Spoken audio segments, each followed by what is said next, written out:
C'est Olivier de WeSNCF qui va venir nous parler de son utilisation et retour d'expérience sur Content Square. Merci. Merci. Bonjour à tous. Alors, j'ai été un peu vite. Donc bonjour à tous, Olivier Guérin, je m'occupe chez WeSNCF du studio design, donc, qui réunit designers UX et UI. Et je vais vous parler aujourd'hui de notre utilisation de l'outil Content Square. En préambule, avant de rentrer dans le vif du sujet, quelques explications sur ce que c'est que l'outil Content Square. Pour ceux qui ne connaîtraient pas déjà l'outil, donc il s'agit d'un outil qui va nous permettre de comprendre et d'analyser le comportement de nos clients sur notre site et nos applications. Et on fait ça à travers différents modules que propose l'outil. Donc on a un module de parcours de navigation, basiquement, qui nous permet de visualiser de manière assez intuitive par où passent nos clients sur le site, sur l'application. Un module de comparateur de pages qui nous permet d'avoir une vue assez globale sur l'ensemble des pages, sur quelques indicateurs clés. Et puis un module de données de zone qui lui permet vraiment de rentrer dans les détails au niveau de chacune des pages pour avoir des infos très très précises sur comment les utilisateurs vont avoir interagi avec les éléments de cette page. Un dernier module dont je ne parlerai pas forcément aujourd'hui, c'est celui de Session Replay, qui permet donc de rejouer des scènes donc que j'ai grisé ici parce que nous, ce n'est pas un module qu'on a eu l'occasion de tester et donc je n'ai pas forcément de feedback à faire sur ce sujet. Toujours avant de rentrer dans le vif du sujet, ce qu'on fait chez WeSNCF au sein de l'équipe expérience client, c'est qu'on va intervenir à trois moments dans le travail. On intervient en exploration, donc pour identifier des fonctionnalités, des choses qu'on va vouloir mettre en place à l'avenir. On intervient en conception aussi, donc là, très concrètement, pour définir les parcours, les interfaces de nos clients qu'on va mettre entre leurs mains. Et puis en optimisation, donc dans une logique d'identification et de conception, d'amélioration potentielle de fonctionnalités déjà en place sur le site ou l'application. Et on fait ça donc au niveau de 3 canaux, sur le web, sur l'application WeSNCF et sur différentes instances de conversationnel, que ce soit du chatbot ou du vocal. Alors, nos débuts avec Content Square, on a commencé finalement il y a maintenant un certain temps à travailler avec cet outil. Globalement, ça s'est fait peu de temps après la création de l'équipe expérience client qui date de fin 2014. C'était un moment charnière pour l'équipe, donc c'est là où l'équipe s'est créée. On était en phase de transition, on allait passer à une organisation en feature team, on allait peu de temps après doubler le nombre de designers et on a créé à ce moment-là, au sein de l'équipe expérience client, une entité optimisation qui avait en charge justement l'implémentation de ce type d'outils. Et c'est à ce moment-là qu'on s'est posé la question de savoir comment on allait pouvoir à l'avenir s'appuyer sur davantage de données pour éclairer nos choix de conception. Et donc, c'est à ce moment-là qu'on rencontre Content Square, qu'on découvre un outil qui est plutôt simple à installer et à utiliser, et qui va nous offrir l'accès à des fonctionnalités, à des données auxquelles on n'avait pas accès auparavant. Alors pourquoi ajouter Content Square à une panoplie d'outils qui est déjà bien fournie, d'outils de sources d'informations clients qui est déjà bien fournie à la base? En gros, qu'est-ce qu'apporte cet outil en plus de ce qu'on peut avoir par ailleurs? Alors on a plein de dispositifs déjà en place aujourd'hui pour recueillir de l'insight client. On a tout ce qui est relations clients, donc toutes les remontées que les clients nous font spontanément par différents biais, que ce soit du chat, du mail, etc. Tout ça, on l'agrège dans une base de données qu'on va pouvoir aller consulter et dont on va pouvoir tirer plein d'enseignements, notamment pour identifier les grands irritants, les principaux irritants de nos clients. La limite de ce type de données, c'est que c'est du déclaratif et que ça nous donne une idée des problèmes tels qu'ils sont perçus par les clients. Un client, il va spontanément appeler la relation client pour indiquer s'il n'a pas réussi à annuler son billet, par exemple. Par contre, il ne va pas vous appeler pour vous expliquer ce qui s'est passé et qui fait qu'il a mis 10 secondes de plus que ce qu'il aurait aimé mettre pour annuler son billet. Donc ça nous permet de capter les grands irritants, mais ce n'est pas suffisamment fin pour aller jusqu'au bout de l'analyse. À côté de ça, on a des outils historiquement de Web Analytics classiques qui, eux, vont nous fournir des grands indicateurs du taux de fuite, du taux de rebond, du taux de passage, etc. Donc quelques grands indicateurs qui, là encore, nous permettent d'avoir un premier niveau de lecture, d'identifier des problématiques à tel ou tel endroit dans le parcours de client, mais qui ne sera pas forcément toujours suffisamment fin pour réellement comprendre ce qui s'est passé à ce moment-là du parcours du client. Ensuite, en phase de conception, on a d'autres sources d'informations. Alors, on fait du test utilisateur, évidemment, et ça nous permet de capter les grandes limites, les grands problèmes d'utilisabilité qu'on peut avoir dans nos parcours, dans nos interfaces. Mais ça se fait dans une situation qui est artificielle, avec les limites que ça pose, et ça ne nous permet pas de savoir exactement ce qui va se passer pour l'utilisateur quand il sera chez lui en train de réserver son billet, avec un véritable objectif, et pas dans cette situation artificielle. On a le même sujet avec les ateliers de co-construction qu'on fait avec notre communauté de clients. Donc on convie des clients, on travaille avec eux à identifier des fonctionnalités, à définir des parcours, des interfaces, mais on est là encore dans une situation artificielle qui a des limites. Et même une fois en production, une fois que nos fonctionnalités sont dans les mains des clients, qui sont chez eux, pour le coup, dans avec une réelle intention d'achat, eh ben, là, on n'a pas, comme je le disais, avec les outils d'analytics qu'on avait à l'époque, on n'avait pas forcément la finesse pour correctement comprendre quelles étaient leurs éventuelles difficultés. Et du coup, c'est là que l'outil en question, Content Square, nous permet d'aller au-delà de ces limites. On est à la fois en situation naturelle, chez le client, dans un contexte d'achat réel, et on a une finesse des indicateurs plus précis qui nous permettent d'aller plus loin que les analytics classiques qu'on avait à disposition auparavant. Il y a deux principaux modules qui nous permettent de faire ça. Donc le parcours de navigation, donc qui nous permet d'aller assez loin finalement, de comprendre finement le parcours des clients, par où ils sont passés, éventuellement pour atteindre une page spécifique, quel chemin au pluriel ils ont pu emprunter. Est-ce qu'il y a eu des allers-retours entre des pages différentes, ce qui peut traduire un manque d'informations ou des erreurs? Est-ce qu'il y a eu des pages qui ont été rechargées, ce qui bien souvent traduit, encore une fois, l'occurrence d'erreurs pour un formulaire, par exemple? Tout ça, on peut le voir avec ce premier module. Et le deuxième module qu'on utilise beaucoup, c'est le module données de zone, qui, lui, permet une analyse très fine de la page, avec quelques indicateurs que je cite ici, que je mets en avant. Le temps avant premier clic, par exemple, qui permet de voir dans quel ordre la page a été interagie. Le temps d'engagement, le temps d'hésitation. Le temps d'engagement, c'est le nombre d'utilisateurs qui va avoir cliqué sur une zone après l'avoir survolée et qui traduit un intérêt de cette zone.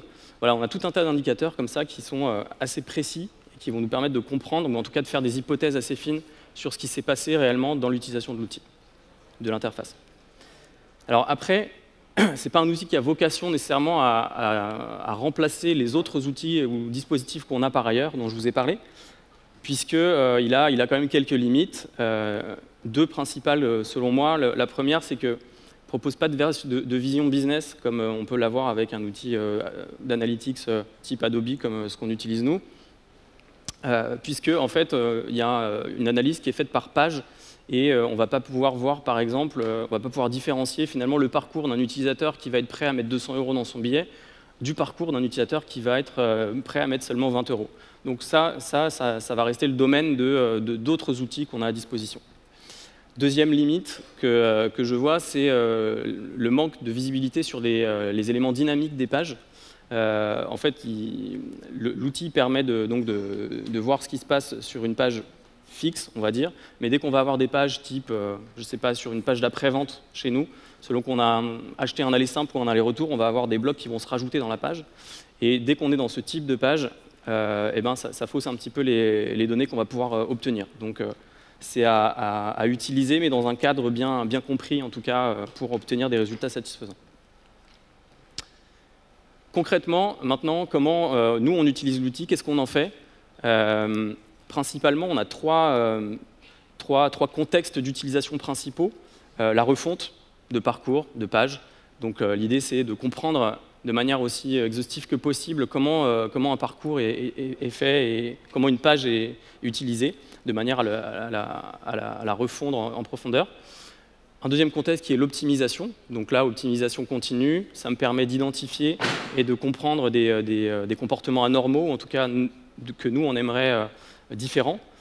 Et dernier contexte d'utilisation, qui est un petit peu différent, mais c'est comment on va pouvoir utiliser cet outil pour mieux convaincre, mieux partager les données qu'on a aujourd'hui, dans la mesure où c'est un outil qui permet de visualiser très simplement la donnée qu'on va pouvoir extraire.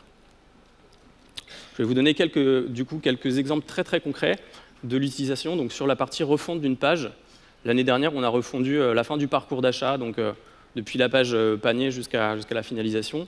Et sur toute cette fin de parcours, on a en haut de la page un indicateur d'étape qui permet à l'utilisateur de se repérer, de savoir où est-ce qu'il en est de son parcours. Et ce que vous pouvez voir ici, donc en haut à droite, c'est que cet indicateur d'étape, qui n'était pas cliquable, et ben pour autant, les utilisateurs cliquent dessus et ils cliquent majoritairement pour revenir en arrière, donc pour revenir sur la page de résultats. Donc, ce qui peut rendre compte d'un besoin qu'ils ont de revenir en arrière. Et ça, on le retrouve dans la représentation que vous trouvez en dessous du parcours de navigation, où on peut voir que en bas à gauche, il y a 11-12% des utilisateurs qui, une fois qu'ils sont sur la page panier, reviennent en page de résultats.